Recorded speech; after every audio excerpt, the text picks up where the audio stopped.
Welcome to ఈ తరగతి.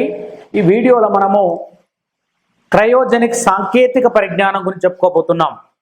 Cryogenic సాంకేతిక పరిజ్ఞానం, సింపుల్గా దీన్ని ఇంగ్లీష్లో క్రయోజెనిక్స్ అని కూడా అంటాం. క్రయోజెనిక్స్ అంటాం, లేదా క్రయోజెనిక్ సాంకేతిక పరిజ్ఞానం అంటాం, లేదా క్రయోజెనిక్ టెక్నాలజీ అంటాం. మరేంటి దీని నిర్వచనం ఏంటి ముందు అంటే, అత్యల్ప ఉష్ణోగ్రత -273 డిగ్రీ సెల్సియస్ వద్ద దాదాపు వాయువులన్నీ అత్యుత్తమ వాహకాలుగా పనిచేస్తాయి. అత్యల్ప ఉష్ణోగ్రత -273 డిగ్రీ సెల్సియస్ వద్ద దాదాపు వాయువులన్నీ అత్యుత్తమ వాహకాలుగా పనిచేస్తాయి అనే ధర్మం ఆధారంగా అభివృద్ధి చేయబడిన సాంకేతిక పరిజ్ఞానమే క్రయోజెనిక్ సాంకేతిక పరిజ్ఞానం. సో ఈ ధర్మాన్ని ఆసరాగా చేసుకొని అభివృద్ధి చేయబడినటువంటి సాంకేతిక పరిజ్ఞానాన్ని మనం క్రయోజెనిక్ సాంకేతిక పరిజ్ఞానం అంటాం. కాబట్టి ఇది మనకు అర్థం కావాలంటే ముందు మనకు టెర్మినాలజీ, విద్యుత్ నిరోధం అంటే ఏంటి, విద్యుత్ వాహకత అంటే ఏంటో తెలియాల్సి ఉంటుంది.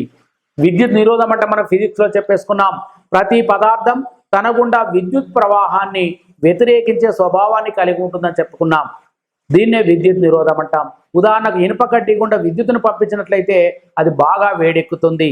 ఎందుకు వేడెక్కుతుంది అంటే తన గుండా విద్యుత్తును పోనీయదు, పోకుండా అడ్డుకుంటుంది లేదా నిరోధిస్తుంది. దాన్నే మనం విద్యుత్ నిరోధం అంటాము. ఒక పదార్థం తన గుండా విద్యుత్ ప్రవాహాన్ని వ్యతిరేకించే లేదా నిరోధించే స్వభావాన్నే విద్యుత్ నిరోధం అంటాం, ఎలక్ట్రిక్ రెసిస్టెన్స్ అంటాం. మరి ఉదాహరణకు ఇనుప గడ్డి తన గుండా విద్యుత్తును పోనీయదు, అసలే పోనీయదు అంటే కొంత మేరకు పోనిస్తుంది. ఈ పోనిచ్చే ధర్మాన్ని వాహకత అంటాం. కాబట్టి ప్రతి పదార్థం తన గుండా విద్యుత్ ప్రవాహాన్ని నిరోధించే స్వభావాన్ని కలిగి ఉంటుంది, అలాగే తన గుండా విద్యుత్తును పోనిస్తుంది. ఈ పోనిచ్చే ధర్మాన్నే విద్యుత్తును తన గుండా కొంతవరకు పోనిస్తుంది. విద్యుత్తును పోనిచ్చే ధర్మాన్నే మనం విద్యుత్ వాహకత అంటాం. ప్రతి పదార్థానికి పరస్పర విరుద్ధమైనటువంటి 2 ధర్మాలు ఉంటాయి. విద్యుత్ నిరోధం ఉంటుంది, విద్యుత్ వాహకత ఉంటుంది. అయితే నిరోధం, వాహకత 2 పరస్పరం విలోమానుపాతంలో ఉంటాయి. నిరోధం ఎక్కువగా ఉంటే వాహకత తక్కువగా ఉంటుంది, నిరోధం తక్కువగా ఉంటే వాహకత ఎక్కువగా ఉంటుంది. ఇవి 2 పరస్పరం విలోమానుపాతంలో ఉంటాయి.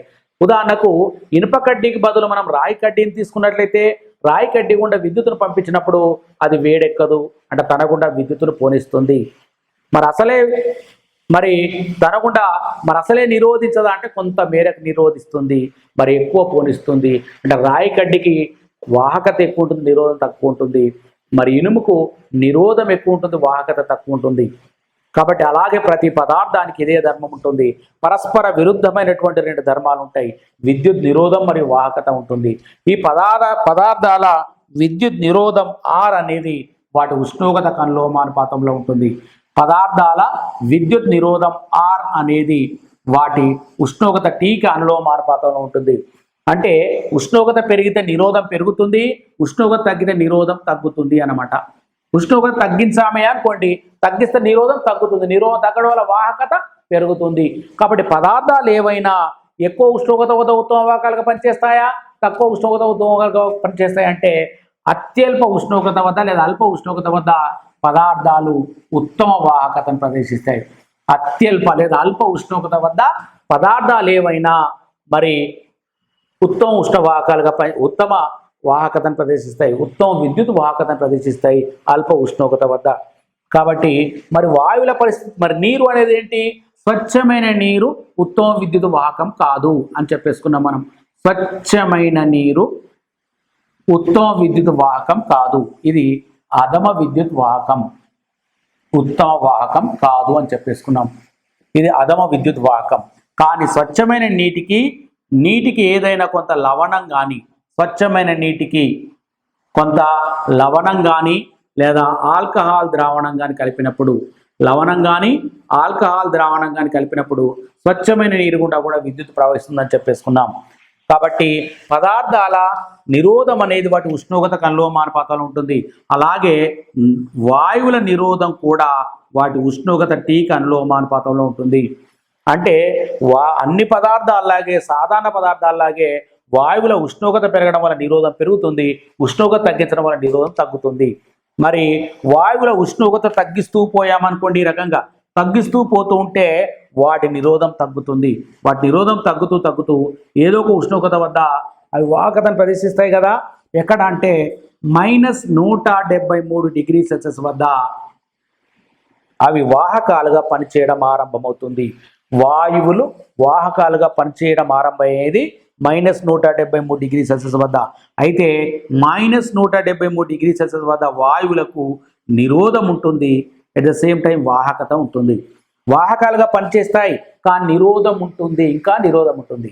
అయితే వాయువుల ఉష్ణోగ్రతను ఇంకా తగ్గిస్తూ పోతుంటే ఏదో ఒక ఉష్ణోగ్రత వద్ద నిరోధం శూన్యమవుతుంది కదా, నిరోధం శూన్యమవుతుంది. ఏ ఉష్ణోగ్రత వద్ద? -273 °C వద్ద వాయువుల నిరోధం శూన్యమవుతుంది. మరి వాయువుల నిరోధం శూన్యమైతే దాన్ని ఏమంటాం మనం? అత్యుత్తమ వాహకత అంటాం. వాయువులు అత్యుత్తమ వాహకాలుగా పనిచేస్తాయి. వాయువులు ప్రదర్శించేటువంటి ధర్మాన్నే మనం అత్యుత్తమ వాహకత అంటాం. అత్యుత్తమ వాహకత అంటాం. అత్యుత్తమ వాహకత అంటాం. దీన్ని ఇంగ్లీష్లో సూపర్ కండక్టివిటీ అంటాం. సూపర్ కండక్టివిటీ అంటాం. వాయువులు ఏ ఉష్ణోగ్రత వద్ద అత్యుత్తమ వాహకతను లేదా సూపర్ కండక్టివిటీని ప్రదర్శిస్తాయి అని చాలా కాంపిటేటివ్ ఎగ్జామ్స్లో అడిగాడు. -273 °C వద్ద అత్యుత్తమ వాహకతను ప్రదర్శిస్తాయి. వాయువులు ప్రదర్శించేటువంటి ధర్మాన్నే, ఈ ధర్మాన్ని మనం అత్యుత్తమ వాహకత అంటాం. This property is known as super conductivity. ఈ ధర్మాన్ని, this property is known as super conductivity. ఏ ధర్మాన్ని? -273 °C వద్ద దాదాపు వాయువులన్నీ అత్యుత్తమ వాహకత ధర్మాన్ని ప్రదర్శిస్తాయి. అది -273 అనేది అత్యల్ప ఉష్ణోగ్రత. అత్యల్ప ఉష్ణోగ్రత -273 °C వద్ద దాదాపు వాయువులన్నీ అత్యుత్తమ వాహకాలుగా పనిచేస్తాయి. మరి ఈ ధర్మాన్ని అత్యుత్తమ వాహకత అంటాం. ఈ ధర్మాన్ని ఆసరాగా చేసుకొని మనం అభివృద్ధి చేయబడినటువంటి సాంకేతిక పరిజ్ఞానాన్ని ఏమంటాం? ధర్మాన్ని అత్యుత్తమ వాహకత అంటాం. మరి సాంకేతిక పరిజ్ఞానాన్ని ఏమంటాం మనం? క్రయోజెనిక్ సాంకేతిక పరిజ్ఞానం అంటాం. క్రయోజెనిక్ సాంకేతిక పరిజ్ఞానం అంటాం. ధర్మాన్ని అత్యుత్తమ వాహకత అంటే మరి పరిజ్ఞానాన్ని, ఈ సాంకేతిక పరిజ్ఞానాన్ని మనం క్రయోజెనిక్ సాంకేతిక పరిజ్ఞానం అంటాం. ఈ సాంకేతిక పరిజ్ఞానాన్ని క్రయోజెనిక్ సాంకేతిక పరిజ్ఞానం అంటాం. ఈ ధర్మాన్ని అత్యుత్తమ వాహకత అంటాం. This property is known as at lowest temperature -273 °C almost all the gases will act as superconductors. Based on this property, the technology developed is known as cryogenics or cryogenic technology. మరి ఎక్కడ అంటే -273 °C almost all the gases will act as super conductors. So మరి దీన్ని ఆసరాగా చేసుకొని అభివృద్ధి చేయబడినటువంటి సాంకేతిక పరిజ్ఞానాన్ని మనం క్రయోజెనిక్ సాంకేతిక పరిజ్ఞానం అంటాం. క్రయోజెనిక్ టెక్నాలజీ అంటాం. మరి దీన్ని ఎక్కడ ఉపయోగిస్తారు? అనువర్తనాలు, అప్లికేషన్స్ ఆఫ్ దిస్ టెక్నాలజీ. ఎక్కడ ఉపయోగిస్తారు దీన్ని? Applications of cryogenic technology. ఎక్కడెక్కడ ఏ రకంగా దీన్ని ఉపయోగిస్తున్నాం?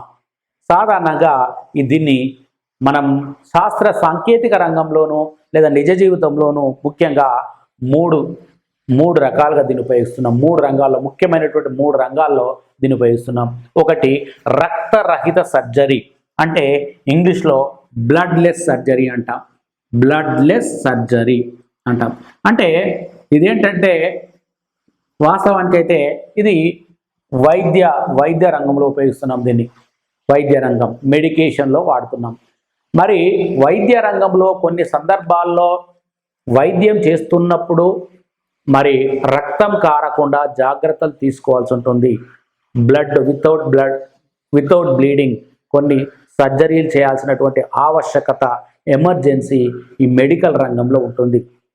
సో మరి ఈ రక్తం కనుక కారినట్లయితే అది కొన్ని అనర్థాలకు దారితీస్తుంది. రక్తం కారకూడదు. అలా కారకుండా ఉండేందుకు కొన్ని జాగ్రత్తలు తీసుకోవాలి. రక్తం కారకుండా అది కారినట్లయితే మరికొన్ని అనర్థాలు, అవాంతరాలు తలెత్తుతాయి లేదా అనర్థాలు తలెత్తుతాయి. కాబట్టి అలాంటి సందర్భంలో కొన్ని సందర్భాలు ఉంటాయి అలాంటివి. ఉదాహరణకు అలాంటి సందర్భాల్లో ఒకటి ఒక హెచ్ఐవి వ్యాధిగ్రస్తురాలు, ఒక తల్లి, ఒక మదర్ హెచ్ఐవి వ్యాధిగ్రస్తురాలు అనుకోండి. సో తను ప్రెగ్నెంట్ అయింది అంటే 9 మాసాల పాటు శిశువును మోయాలి ఆ తల్లి. అయితే ఏమవుతుంది, 9 మాసాల పాటు శిశువు మోస్తుంటే మరి 9 మాసాల తర్వాత శిశువు బయటకు వస్తుంది. తనకు కూడా తెలుసు ఆ విషయం, తనకు హెచ్ఐవి ఉన్నట్టు. మరి దురదృష్టవశాత్తు హెచ్ఐవి ఉంది, మరి అదృష్టవశాత్తు ఆ తల్లి గర్భం దాల్చింది. తనకు ఆ విషయం తెలుసు హెచ్ఐవి ఉన్నట్టు. మరి ఏమవుతుంది, ఆ శిశువు హెచ్ఐవి బారిన పడుతుందా పడదా అంటే చాలామంది దీన్ని ఏమంటారంటే హెచ్ఐవి బారిన పడుతుందని కొంతమంది, పడదు అని కొంతమంది అంటారు. పడుతుంది అని చాలామంది అంటారు. ఎందుకంటారంటే మరి తల్లి శరీరంలోనే శిశువు ఉంది కాబట్టి పడుతుంది అని. కానీ పడదు. ఎందుకు పడదు అంటే ఉదాహరణకు మరి తల్లి శరీరం నుండి శిశువు శరీరానికి రక్తం వెళ్ళింది అనుకోండి, రక్త ప్రసరణ జరిగింది అనుకోండి, అప్పుడు తల్లి మరియు బిడ్డల రక్తం ఎలా ఉండాలండి, ఒకేలాగా ఉండాలి. కానీ తల్లికున్న రక్తమే, బ్లడ్ గ్రూపే మరి శిశువుకు రావాలని గ్యారెంటీ ఉందా? ఇది లేదు. మెడికల్ హిస్టరీలో ఇది తప్పనిసరిగా లేదు. ఎక్కడన్నా కొన్ని సందర్భాల్లో మాత్రం చాలా కొద్ది సందర్భాల్లో మాత్రమే తల్లి బ్లడ్ గ్రూప్ శిశువుకు వచ్చే అవకాశం ఉంది. కానీ చాలా ఎక్కువ సందర్భాల్లో తల్లి బ్లడ్ గ్రూప్ శిశువుకు రాదు. మరి నిజంగానైతే ఆ రకంగా రక్త ప్రసరణ నిజంగా జరిగినట్లయితే అట్లా అయ్యే అవకాశం ఉంది, కానీ నిజంగా జరగదు. కాబట్టి దీని నుండి మనకు అర్థమయ్యేది ఏంటంటే తల్లి నుండి శిశువుకు రక్త ప్రసరణ జరగదు కాబట్టి ఈ హెచ్ఐవి సోకదు. హెచ్ఐవి ఎలా సోకుతుంది? మనకున్న బేసిక్ నాలెడ్జ్ ప్రకారం రక్త ప్రసరణ జరిగితేనే సోకుతుంది. మరి శిశువు ఎలా బరువు పెరుగుతుంది? శిశువు ఎలా పెరుగుతుంది శరీరం లోపల? తల్లి తీసుకునేటువంటి ప్రతి ఆహారం శిశువుకు అందింపబడుతుంది, కానీ రక్త ప్రసరణ జరగదు. ఎలా అందింపబడుతుంది అంటే లాలాజలం, సెలైవా రూపంలో, ఉమ్మి రూపంలో మరి చేరుతుంది. తల్లి తీసుకునేటువంటి ప్రతి ఆహార పదార్థం అనేది శిశువుకు అందుతుంది. తల్లి వెజ్ తిన్నా, నాన్ వెజ్ తిన్నా, మరి శాకాహారం తిన్నా, మాంసాహారం తిన్నా, ఆఖరికి పెరుగు, పాలు తిన్నా, మరి కొబ్బరి బోండాలు ఇలాంటివి పోషక పదార్థాలు ఏవి తీసుకున్నా అవన్నీ కూడా శిశువుకు అందుతాయి. లాలాజలం సెలైవా రూపంలో, ఉమ్మి రూపంలో అందుతుంది. కానీ రక్త ప్రసరణ జరగదు. 9 మాసాల పాటు జరగదు. మరి ఈ హ్యూమన్ డెస్టినేషన్ టైం పీరియడ్ అనేది 271 రోజు, లేదా 9 మాసాలు అంటాం దాన్ని, 272వ రోజు బయటకు వస్తుంది. ఇది ఖచ్చితంగా ఈ పీరియడ్ ఉంది కాబట్టి భార్యాభర్తలు కలుసుకున్నప్పుడు ఎప్పుడు కలుసుకున్నారో చివరిసారిగా డాక్టర్ దాన్ని బట్టి లెక్క కడతారు. కరెక్ట్గా ఈ ప్రెగ్నెన్సీ టైంను, డెలివరీ టైం ఇస్తాడు డాక్టర్. కాబట్టి డాక్టర్ కొన్ని ప్రశ్నలు అడుగుతాడు. కాబట్టి సాధారణంగా ఆ తల్లిని అడుగుతాడు. కాబట్టి ఎప్పుడు గర్భం దాల్చిందో అప్పుడు డాక్టర్ చెప్పగలుగుతాడు. తాను కరెక్ట్ డేట్ చెప్పినట్లయితే, పురుషుడితో కలిసినటువంటి సమయాన్ని మరి ఆ తల్లి చెప్పినట్లయితే అప్పుడు ఆ డెలివరీ డేట్ అనేది కరెక్ట్గా కన్ఫర్మ్ చేస్తాడు డాక్టర్. కాబట్టి తను కనుక సరిగ్గా చెప్పలేకపోతే మాత్రం డెలివరీ డేట్ కొంచెం అటు ఇటుగా ఇవ్వగలుగుతాడు. ఎందుకంటే డేట్ చెప్పడం తనకే గుర్తు లేదు కాబట్టి కరెక్ట్ డేట్ చెప్పినట్లయితే డాక్టర్ మరి కరెక్ట్ డెలివరీ డేట్ ఇస్తాడు ఈ రకంగా. కానీ ఆ 9 మాసాల పాటు ఎలాంటి రక్త ప్రసరణ జరగదు కాబట్టి ఏం సోకదు. కానీ డెలివరీ అవుతున్న సమయంలో ఆ తల్లి గనక సహసిద్ధమైనటువంటి ప్రసూతి గావించినట్లయితే తల్లి శరీరం నుండి కొన్ని రక్తస్రావాలు విడుదలవుతాయి. ఆ తల్లి శరీరం నుండి విడుదలైనటువంటి రక్తస్రావాలు మరి శిశువు శరీరం పల్చగా ఉన్నందువల్ల మరి శిశువు చెరువులకు చొచ్చుకుపోయినప్పుడు అప్పుడు శిశువు ఆ జబ్బున హెచ్ఐవి బారిన పడే అవకాశం ఉంది, ప్రమాదం ఉంది. కాబట్టి అందుకోసమే మనం అప్పుడప్పుడు గవర్నమెంట్ హాస్పిటల్స్కి వెళ్తే, వెటర్నరీ హాస్పిటల్స్కి వెళ్తే ఎలా ఉంటుంది మనకి. కాబట్టి మీరు హెచ్ఐవి వ్యాధి, మీరు గర్భస్థల హెచ్ఐవి వ్యాధి పరీక్ష నిర్ధారించుకున్నారా అనేటువంటి స్లోగన్స్ మనకు ఉంటాయి. అందుకోసమే మరి ఎవరైనా తల్లి గర్భం దాల్చగానే డాక్టర్ మరి గర్భం కన్ఫర్మేషన్తో పాటు, ప్రెగ్నెన్సీ కన్ఫర్మేషన్తో పాటు ఒక పరీక్ష రాస్తాడు. మీకు ఐడియా ఉండి ఉంటుంది ఏ పరీక్ష అది? హెచ్ఐవి పరీక్ష రాస్తాడు. సో ఎందుకంటే తల్లికుంటే డెలివరీ సమయంలో వస్తుంది శిశువుకు. అలాగే ఈ డెలివరీకి కొద్ది వారాల ముందు కానీ లేదా కొన్ని రోజుల ముందు గాను తల్లితో పాటు మరెవరికి చేస్తారు, తండ్రికి కూడా చేస్తారు. ఆ శిశువు కాబోయేటువంటి తండ్రికి కూడా చేస్తారు.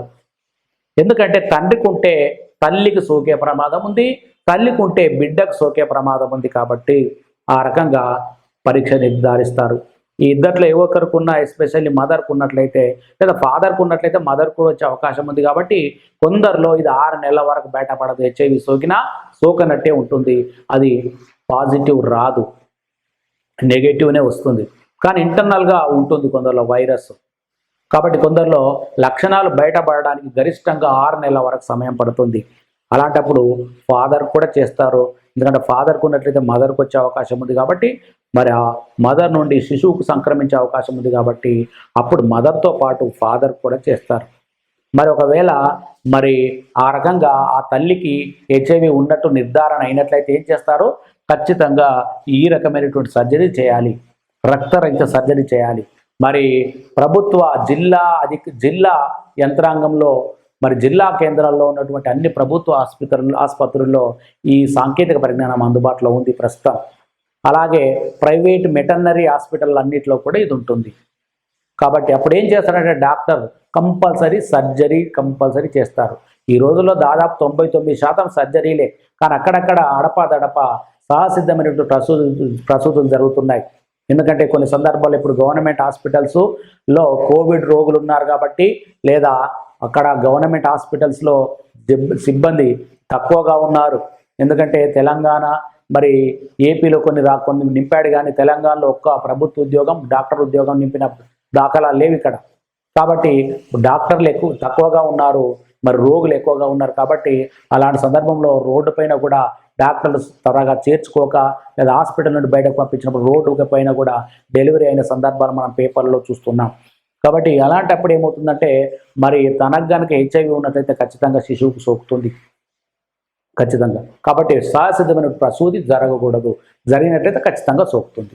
అందుకోసం జరగకుండా ఉండేందుకే సర్జరీ తప్పనిసరి అన్నమాట. ఇక హెచ్ఐవి ఉన్న వాళ్ళకు సర్జరీ తప్పనిసరి. లేనట్లయితే ఆ తల్లి శరీరంలో విడుదలైనటువంటి రక్తస్రావాల వల్ల శిశువుకు సోకే ప్రమాదం ఉంటుంది. కాబట్టి మరి ఆ సమయంలో ఏం చేస్తారు, ఒకవేళ హెచ్ఐవి తల్లికి ఉన్నట్టు చేసినట్లయితే అప్పుడు ఆ తల్లి ఎక్కడైతే శరీరం కట్ చేస్తారో సర్జరీ చేస్తారు. కాబట్టి ఆ భాగంలో కొన్ని ఇంజెక్షన్లు ఇస్తారు, కొన్ని ఔషధాలను ఇస్తారు, కొన్ని మందులను ఇస్తారు. కాబట్టి అక్కడ శరీరంలో రక్తం గడ్డ కట్టేలాగా చేస్తారు. అప్పుడు కట్ చేసినప్పటికీ ఆ రక్తం బయటకు రావడం లేదు అని డాక్టర్లు నిర్ధారించుకున్న తర్వాత ఏం చేస్తారంటే మరి ఆ స్కిన్ ఫోల్డ్ చేసి అప్పుడు బేబీని బయటకు తీస్తారు. ఏ ఒక్క రక్తం చుక్కం కూడా అంటే సాంకేతిక పరిజ్ఞానాన్ని మందులను సిరంజీలను ఉపయోగిస్తారు. ఆ సాంకేతిక పరిజ్ఞానం ఉపయోగించి రక్తం గడ్డకట్టేలాగా చేసి అప్పుడు కట్ చేసిన తర్వాత స్కిన్ కట్ చేసిన తర్వాత ఫోల్డింగ్ చేసేసి బేబీని బయటకు తీస్తారు. దురదృష్టవశాత్తు తల్లి హెచ్ఐవి వ్యాధిగ్రస్తురాలైనప్పటికీ శిశువును హెచ్ఐవి నుండి మనం రక్షించగలుగుతాం ఈ సాంకేతిక పరిజ్ఞానంతో. రెండవది ఏంటంటే ఎంఎల్టీ, దీన్ని రైళ్లలో ఉపయోగిస్తారు. దీన్నే మ్యాగ్నెటికల్లీ లేవియేటెడ్ టెక్నాలజీ అంటారు. దీన్ని మ్యాగ్నెటికల్లీ లేవియేటెడ్ టెక్నాలజీ. విద్యుదయస్కాంత రైళ్లలో ఈ సాంకేతిక పరిజ్ఞానాన్ని మనం ఉపయోగిస్తున్నాం. మ్యాగ్నెటికల్లీ లేవియేటెడ్ టెక్నాలజీ,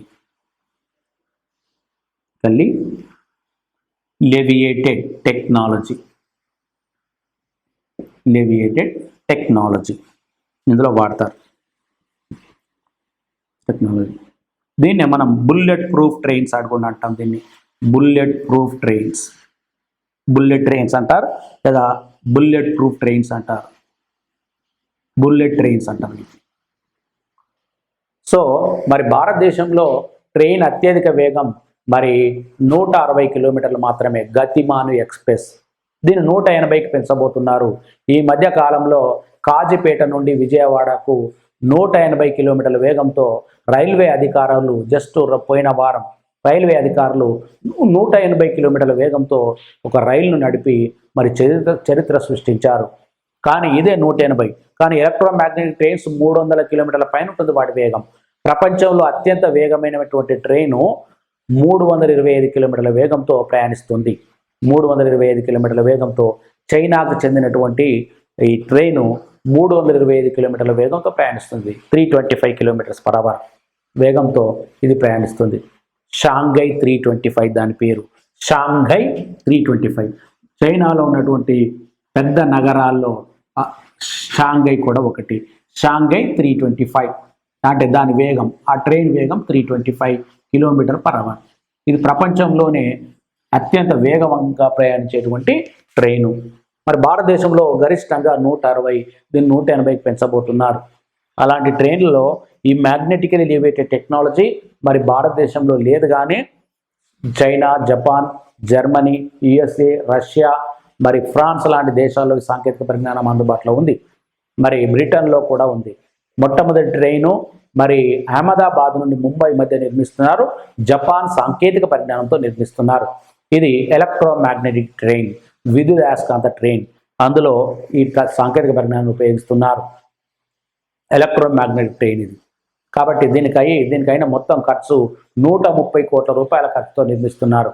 130 కోట్ల ఖర్చుతో అందులో దాదాపు 85% జపాన్ రుణాన్ని ఇవ్వడంతో పాటు సాంకేతిక పరిజ్ఞానాన్ని ఇస్తుంది. రుణాన్ని ఇస్తుంది, సాంకేతిక పరిజ్ఞానాన్ని ఇస్తుంది, మరి కాంట్రాక్టర్గా వ్యవహరిస్తుంది. మరి ఇలాంటి సాంకేతిక పరిజ్ఞానము మరి భారతదేశంలో, అలాగే హైదరాబాద్లో ఉన్న మెట్రో ట్రైన్ కూడా ఇదే సాంకేతిక పరిజ్ఞానంతో రూపొందించబడింది. సో కాకపోతే ఇక్కడ స్పీడు 180 km/h స్పీడ్తో నడుస్తుంది. గరిష్టంగా 140 స్పీడ్తో వెళ్ళగలుగుతుంది. ఇది 140. సో ప్రస్తుతం ఇది 80 km వేగంతో, అంటే అంత సక్సెస్ఫుల్గా కాదు, కాకపోతే కొంతవరకు ఆ సాంకేతిక పరిజ్ఞానం జోడించారు. మరి అసలు సిసలమైన మరి మొట్టమొదటి ఎలక్ట్రోమాగ్నెటిక్ ట్రైన్, విద్యుదయస్కాంత రైలు ఎక్కడంటే అహ్మదాబాద్ నుండి మరి ముంబై మధ్యలో ఇది నిర్మాణ దశలో ఉంది. జపాన్ దీన్ని నిర్మిస్తుంది, కాంట్రాక్టర్గా వ్యవహరిస్తుంది, నిర్మిస్తుంది. అలాగే 85% రుణాన్ని అందజేస్తుంది. సో మిగతాది 130 కోట్లలో 85% రుణంగా ఇవ్వడంతో పాటు 85 కోట్లు అంటే మిగతా 30 + 15 45 కోట్లు భారతదేశం సమకూరుస్తుంది దీనికి. సో అందులో ఉపయోగిస్తారు. మరి ఇందులో ఏంటంటే మనం సూపర్ మ్యాగ్నెట్స్ను ఉపయోగిస్తారు. ఇందులో ముందు సూపర్ మ్యాగ్నెట్స్ తయారు చేస్తారు. సాధారణంగా మనం అయస్కాంతాలు ఏ పద్ధతిలో తయారు చేస్తాం అంటే డైరెక్ట్ కరెంట్ పాస్ చేయడం వల్ల, ఏకముఖ విద్యుత్ ప్రవాహం వల్ల అయస్కాంతీకరణ అనేటువంటిది అత్యుత్తమమైనటువంటి అయస్కాంతీకరణ పద్ధతి అని మనం చెప్పేసుకున్నాం. ఇక్కడ ఏం చేస్తారు, ఇందులో మెత్తటి ఇనుప కడ్డీని తీసుకొని ఈ మెత్తటి ఇనుప కడ్డీ గుండా మనం కరెంటును పాస్ చేస్తాం. పాస్ చేయడం వల్ల అది అత్యుత్తమ అయస్కాంతంగా పనిచేస్తుంది. ఇక్కడ కూడా ఏం చేస్తారంటే, ఇక్కడ కూడా వాయువులు -273°C వద్ద వాయువులు అత్యుత్తమ వాహకాలుగా పనిచేస్తాయి. కాబట్టి అప్పుడు హై టెన్షన్ కరెంట్ జనరేట్ అవుతుంది అత్యుత్తమ వాహకాలుగా. ఈ హై టెన్షన్ కరెంట్ని ఏం చేస్తారు, ఈ హై టెన్షన్ కరెంటును మనం రాడ్ గుండా పంపిస్తారు. రాడ్ను సూపర్ మ్యాగ్నెట్స్, ట్రైన్లలో ఉపయోగించేటువంటి సూపర్ మ్యాగ్నెట్స్ కోసం రాడ్స్లో దీన్ని ఉపయోగిస్తారు. సూపర్ మ్యాగ్నెట్స్ కోసం రాడ్స్లో ఉపయోగిస్తారు దీన్ని.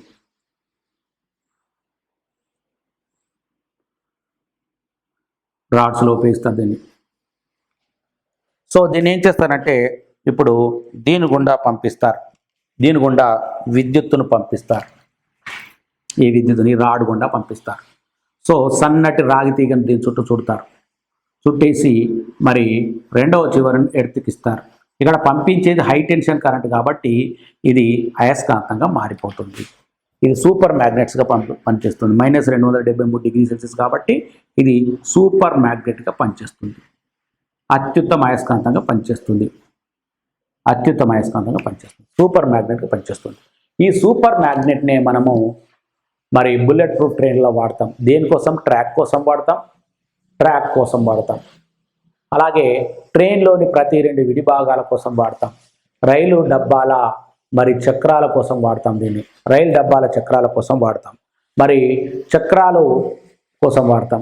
మరి చక్రాలు తయారేందుకు వాడతాం. సో మరి సాధారణంగా అయస్కాంతాల మధ్య ఆకర్షణ బలం ఉంటుంది, వికర్షణ బలం ఉంటుంది. విజాతి ధ్రువాలు ఆకర్షించుకుంటాయి, సజాతి ధ్రువాలు వికర్షించుకుంటాయి. Unlike poles attract with each other whereas like poles repel with each other. అనే ఆధారంగా ఉంటుంది. ఇక్కడ ఏమవుతుందంటే మరి రెండు అయస్కాంతాల యొక్క విజాధ్రువాలు సజాధ్రువాలు వికర్షించుకుంటాయి, ఉత్తర ధ్రువాలు వికర్షించుకుంటాయి. ఇక్కడ ట్రైన్ ట్రాక్ రెండు వికర్షించుకునేలాగా సూపర్ మ్యాగ్నెట్స్ వాడతారు. ట్రాక్ కోసం సూపర్ మ్యాగ్నెట్స్ వాడతారు, అత్యుత్తమ అయస్కాంతాలు లేదా సూపర్ మ్యాగ్నెట్స్ వాడతారు. వీల్స్ చక్రాల కోసం అత్యుత్తమ అయస్కాంతాలు వాడతారు. వాడడం వల్ల ఏమవుతుందంటే వాటి మధ్య రిపల్షన్ ఫోర్స్ ఉంటుంది. అప్పుడు ట్రాక్ పైన చక్రం వికర్షింపబడుతుంది. కాబట్టి ఒక స్పీడ్ 100 దాటిందంటే, ఈ బుల్లెట్ ట్రైన్స్ స్పీడ్ 100 దాటిందంటే ఇంకా ఈ ట్రాక్తో కాంటాక్ట్లో ఉండదు, పైకి లేస్తుంది. కాబట్టి ట్రాక్తో కాంటాక్ట్లో ఉండదు, వేగంగా వెళ్తుంది. కాంటాక్ట్లో లేకపోవడం వల్ల ఏమవుతుందంటే మరి సాధారణ ట్రైన్లో, సాంప్రదాయ ట్రైన్లలో ఏమవుతుంది, ఘర్షణ బలం వల్ల శక్తి నష్టం జరుగుతుంది, టక్ టక్ అనే సౌండ్ వస్తుంది. కాబట్టి అత్యధిక శక్తి ఘర్షణ బలంగా మారుతుంది సాంప్రదాయ ట్రైన్లలో. ఈ యాంత్రిక శక్తి mechanical energy will lose in the form of friction or in the form of sound or in the form of heat. మరి సాంప్రదాయ ట్రైన్లలో అత్యధిక యాంత్రిక శక్తి నష్టము కలుగుతుంది. ఏ రూపంలో ఘర్షణ రూపంలో శక్తి నష్టం జరుగుతుంది, ఉష్ణ రూపంలో శక్తి నష్టం జరుగుతుంది, మరియు ధ్వని రూపంలో శక్తి నష్టం జరుగుతుంది. టక్ టక్ అనే సౌండ్ వస్తుంది, ఘర్షణ బలం పనిచేస్తుంది రోడ్డు మరి చక్రాలకు ట్రాక్ మధ్య. కాబట్టి ఘర్షణ బలం పనిచేస్తుంది, ఘర్షణ వల్ల శక్తి నష్టం ఉంటుంది, ఉష్ణం వల్ల శక్తి నష్టం ఉంటుంది, ధ్వని వల్ల శక్తి నష్టం ఉంటుంది. ఇక్కడ అలాంటి శక్తి నష్టం లేదు. శక్తి నష్టం లేదు కాబట్టి ట్రైన్ 300 స్పీడ్ దాటుతుంది. అక్కడ దీన్ని వాడతారు ట్రైన్కు, ట్రాక్కు మరియు చక్రాలకు మధ్య. మరి అలాగే చక్రాలకు ఇరుసుకు మధ్య కూడా వికర్షణ బలం పనిచేసేలాగా సాంకేతిక పరిజ్ఞానం రూపొందిస్తారు. మరి ఇరుసు చుట్టూ చక్రం ఉంటుంది. మరి ఇరుసుకు చక్రాలకు మధ్య ఉంటాయి బాల్ బేరింగ్స్ ఉంటాయి. బాల్ బేరింగ్స్కు మరి ఇరుసుకు మధ్య, యాక్సిల్కి మధ్య రెపల్షన్ ఫోర్స్ ఉంటుంది, వికర్షణ బలం ఉంటుంది. బాల్ బేరింగ్స్ చక్రాలకు మధ్య వికర్షణ బలం ఉంటుంది. కలుసుకునే ప్రతి రెండు విడి భాగాల మధ్య వికర్షణ బలం పనిచేస్తుంది. ఈ ప్రతి రెండు విడి భాగాలు కూడా అత్యుత్తమ అయస్కాంతాలే, సూపర్ మ్యాగ్నెట్సే. కాబట్టి అత్యంత వేగంగా ట్రైన్ ప్రయాణించగలుగుతుంది, అత్యంత వేగంగా ట్రైన్ అనేది ప్రయాణించగలుగుతుంది. కాబట్టి దీన్ని ఇక్కడ ఉపయోగిస్తారు. దీన్ని బుల్లెట్ ట్రైన్ టెక్నాలజీ అంటారు, మ్యాగ్నెటికల్లీ లేవియేటెడ్ టెక్నాలజీ అంటారు. ఈ రెండు పరస్పరం వికర్షించుకునే ధర్మాన్ని, రెండు విడి భాగాలు పరస్పరం వికర్షించుకునే ధర్మాన్నే మ్యాగ్నెటికల్లీ లేవియేషన్ అంటాం. టెక్నాలజీ అంటే సాంకేతిక పరిజ్ఞానం. మూడవది అంతరిక్ష సాంకేతిక పరిజ్ఞానం. అంతరిక్ష పరిజ్ఞానంలో కూడా దీన్ని ఉపయోగిస్తున్నారు. అంతరిక్ష పరిజ్ఞానంలో ఎక్కడ వీటిని భూస్థావర లేదా భూస్థిర ఉపగ్రహాలు ప్రయోగించేందుకు దీన్ని ఉపయోగిస్తారు. భూస్థావర లేదా భూస్థిర ఉపగ్రహాన్ని ప్రయోగించేందుకు ఉపయోగిస్తారు. భూస్థిర ఉపగ్రహాలు. మరి భూస్థావర లేదా భూస్థిర ఉపగ్రహాల్ని ఎంత వేగంతో ప్రయోగిస్తారు? 11 km/s ప్రయోగిస్తారు. 11 km/s ప్రయోగించాలి. ఇవి ఎంత వద్దకు వెళ్ళాలి? 36,000 కిలోమీటర్ల ఎత్తు వరకు వెళ్ళాలి. 36,000 కిలోమీటర్ల ఎత్తు వరకు వెళ్ళాలి. మరి ఎంత లోడ్ తీసుకెళ్ళాలి? వీటి పేలోడ్ వెయిట్ ఇది 4,000 kg వరకు. మన GSLV Mark 3 ఏదైతే ఉందో 4,000 kg లోడ్ వరకు తీసుకెళ్ళగలుగుతుంది. అంటే 0 to 4 టన్స్. ఒక టన్ అంటే 4,000 kg లోడ్ తీసుకెళ్ళాలి. ఫర్ ఎగ్జాంపుల్ మన ఇందాక చెప్పిన GSLV చంద్రయాన్ 2లో వాడాం. GSLV Mark 3 దీని ఎంత లోడ్ తీసుకెళ్ళగలుగుతుందంటే, ఇది ఎంత లోడ్ తీసుకెళ్ళింది? 3,850 kg లోడ్ తీసుకెళ్ళింది. వాస్తవానికి అయితే ఇది 4,000 kg లోడ్ కూడా తీసుకెళ్తుంది, 4,000 kg. కానీ చంద్రయాన్ 2లో మనం ఉపయోగించిన భారం 3,850 kg. మరి ఇంత 4,000 kg లోడ్ తీసుకెళ్ళాలి. అది 11 km/s వేగంతో ప్రయాణించాలి. అది 36,000 కిలోమీటర్ల ఎత్తు వరకు వెళ్ళాలి. అంటే వేగం ఎక్కువ ఉంది, ఎత్తు కూడా చాలా ఎక్కువ ఉంది.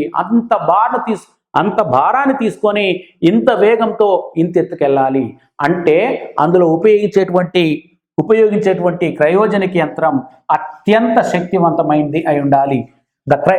అందులో ఉపయోగించేటువంటి క్రయోజనిక్ యంత్రం శక్తివంతమైనది అయితే రాకెట్ శక్తివంతం అవుతుంది. The rocket will be very powerful అన్నమాట. రాకెట్ పవర్ఫుల్ అయితేనే అప్పుడు అంత లోడ్ను తీసుకెళ్తుంది. మరి రాకెట్ను శక్తివంతంగా తయారు చేసేందుకే అక్కడ క్రయోజెనిక్ యంత్రాన్ని ఉపయోగిస్తారు. క్రయోజెనిక్ ఇంజన్, క్రయోజెనిక్ యంత్రం తయారు చేస్తారు. ఈ క్రయోజెనిక్ యంత్రాన్ని భారతదేశం మొట్టమొదటిసారిగా 5 జనవరి 2014 నాటికి అభివృద్ధి పరిచింది. 5 జనవరి 2014 జిఎస్ఎల్వితో ప్రయోగించింది. జిఎస్ఎల్విని ప్రయోగించడంతో పూర్తి స్వదేశీ క్రయోజెనిక్ సాంకేతిక పరిజ్ఞానంతో C-25 అనేటువంటి క్రయోజెనిక్ యంత్రాన్ని రూపొందించింది. దీన్ని రూపొందించినటువంటి సంస్థ ఏదండి? LPSC అనేటువంటి సంస్థ రూపొందించింది. LPSC ఇస్రో అనుబంధ సంస్థల్లో ఇది కూడా ఒకటి. Liquid propulsion system centre